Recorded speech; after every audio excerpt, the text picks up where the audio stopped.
వింటూ ఉంటాం అవుతుంటే అనుకో మేము ఎట్లా అంటే ఈ ఒక ఒక ఒక ట్రాక్లో పడి రెగ్యులారిటీ కొంత భిన్నంగా ఆలోచిస్తూ ఏదైనా చేస్తే బాగుంటుందనో స్క్రిప్ట్ రాసుకోవడం దాని గురించి ఆల్మోస్ట్ అలాగా సినిమా ఇండస్ట్రీలోకి రాకముందు ఏమిటంటే రోజుకో సినిమాగా రిలీజ్ చేసేసేవాళ్ళం రాత్రి తయారు చేసి ఇప్పుడు అలాగే ఇలా అనుకోవడం అంతా అనుకోవడం అది ఏదో కారణం చేత వర్కౌట్ కాకపోవడం అట్లా నేను దాదాపు మిథునం తర్వాత ఒక 20 సినిమాలు తీసి లోపల దోసేసాను కింద చూద్దామేమో ప్రస్తుతానికి ప్రశాంతంగానే ఉన్నాం ఎందుకంటే ఆ డైరెక్షన్ అంటే ఆ ప్రశాంతత ఇంక లేదు ఇంకా 24/7 ఫస్ట్ సినిమాలు మానేయాలి ఇంకా వేరే ఏం పట్టించుకోకూడదు అదే పనిలో ఉండాలి అంత అంత అంత తృప్తి ఉంటే ఆ పని చేయాలి అలా నాకు అనిపించింది అప్పట్లో ఏం చేస్తున్నాం చేసి అదే చేసి రొడ్డ కొట్టుడుకొడుతున్నాం కాబట్టి ఒక క్లాసిక్ ఏదైనా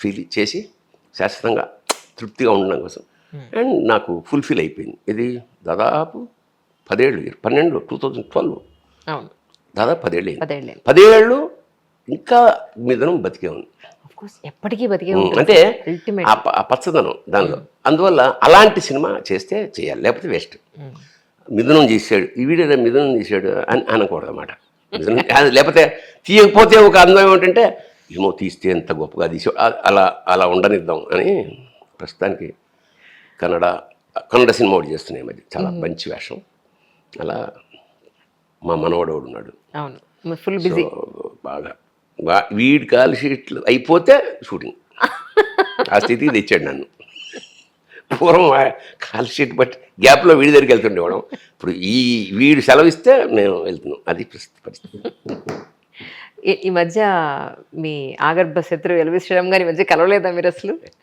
మేము ఫోన్ చేసుకుంటున్నాం ఈ మధ్య ఎవరో అడిగారు ఏదో పూజకి ఏదో రావాలంటే నేను ఎల్బి శ్రీరామ్ కూడా వస్తే బాగుంటుంది అన్నాడు ఆయన అంటే నేను ఫోన్ చేశాను ఎత్తాడు నాకన్నా పెద్దవాడే కానీ నన్ను అన్నయ్య అంటాడు అది విచిత్రం సరే వాడి తృప్తి కోసం నేను తమ్ముడు అంటాను అదే నీకు తెలీదా అని అన్నయ్య నేను ఈ మధ్య ఎక్కడ కనపట్లేదు అన్నాడు అదే అందుకనే కదా ఇక్కడ ఏమైపోయావు అని ఫోన్ చేశాడు సాదాగా మేము మాట్లాడుకుంటే ఇంకొక గంట అలా మాట్లాడుకుంటాం లేదా కొన్ని నెలలు మాట్లాడుకోం కానీ మీరు నమ్మిన లైఫ్ ఫిలాసఫీ ఏంటి sir enjoy every moment of life ఎందుకంటే మళ్ళీ రాదు ఇది మళ్ళీ ఈ రూట్లో వస్తామో లేదో తెలియదు వచ్చిన మనుషులు ఏదో క్రిమి కీటకం ఇలా వెళుతుంటే ఇంటర్వ్యూ చేస్తుంటే వచ్చి దోమలాగా తెలియదుగా ఒకటే జీవితం అది ఎవరికైనా ఒకటే జీవితం కాకపోతే ఏమిటంటే మన బతుకులో ఎప్పుడు చూడండి మనం అయితే గతం అలా అయిపోయింది ఇలా అయిపోయింది ఏమిటో లైఫ్ అనైనా బాధపడుతుంటాం లేదా ఏమవుతుందో ఎలాగో ఇదైనా బాధపడతాం ఇది బ్యూటిఫుల్ లైఫ్ ఈ ప్రజెన్స్ మళ్ళీ జంతువులకు ఉంది ఇది జంతువులు ఒక్కొక్క గింజ ఎరుగుతుంటున్నప్పుడు పరిపూర్ణమైన కాన్సన్ట్రేషన్ ఆ గింజ మీదే ఉంటుంది అంటే ఏమిటి మనుషులు తప్ప సృష్టి మొత్తం ధ్యానంలో ఉంటారు లివింగ్ ఇన్ ప్రెజెన్స్ అందుకు వాళ్ళకి వేరే బెంగలు ఉండవు కాకపోతే ఏంటంటే చిన్న భయం అది మనుషుల వల్లే గమనించే ఎప్పుడైనా పక్షులు కానీ ఇవన్నీ తింటున్నప్పుడు ఒక్కోసారి ఇలా అటు ఇటు చూస్తుంటాయి ఈ ముడా కొడుకులు మనుషులు అని చెప్పి ఎవరు వస్తున్నారా అని చూసావా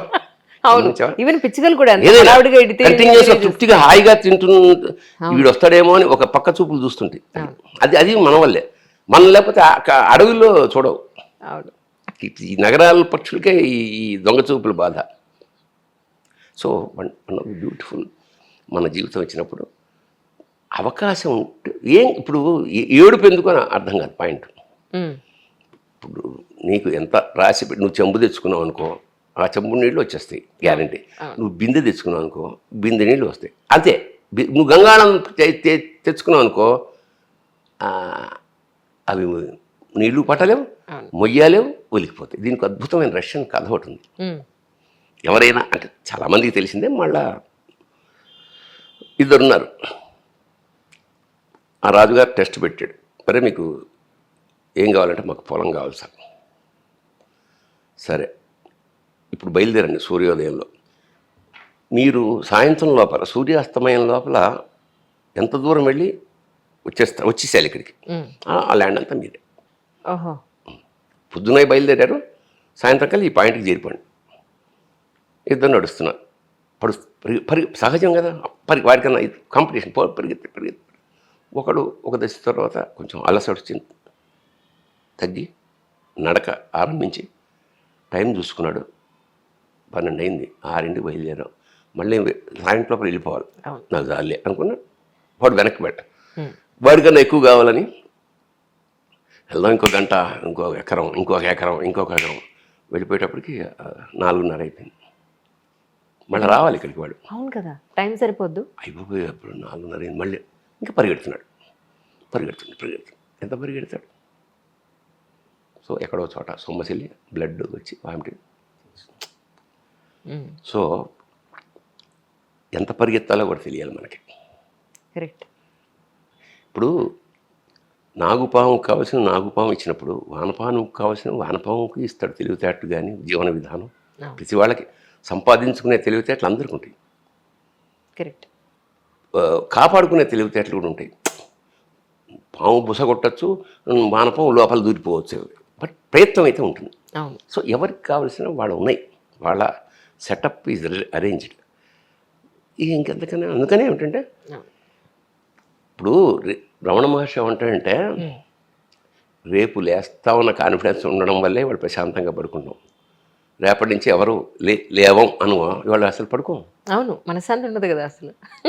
రేపు లేదంటే నేను ఎప్పుడో సరదాగా అంటున్నాను, హాయిగా ఎక్స్పైరీ డేట్ ఒకటి పెట్టేస్తే మనకు కూడా డేట్ ఆఫ్ బర్త్ లాగా ఇప్పుడు పుట్టాడు 54, 94లో వెళ్ళిపోతాడు అంటే ఇంకా కాకపోతే ఏంటంటే అది అసాధ్యం కదండి. ముందు 94లో పోతామన్న బెంగతో వీడి జీవితం అంతా చచ్చిపోతాడు. ముందు రోజుకి ఒకసారి చచ్చిపోయి లేస్తూ ఉంటాడు. సరే ఎలాగా వీడు ఇంకో 4 నెక్స్ట్ ఇయర్ పోతాడు కదా, వీడికి మళ్ళీ సేవలు ఎందుకని తీసుకెళ్ళి అనాథాశ్రమంలో పడేస్తాడు. అవునా? నిజం.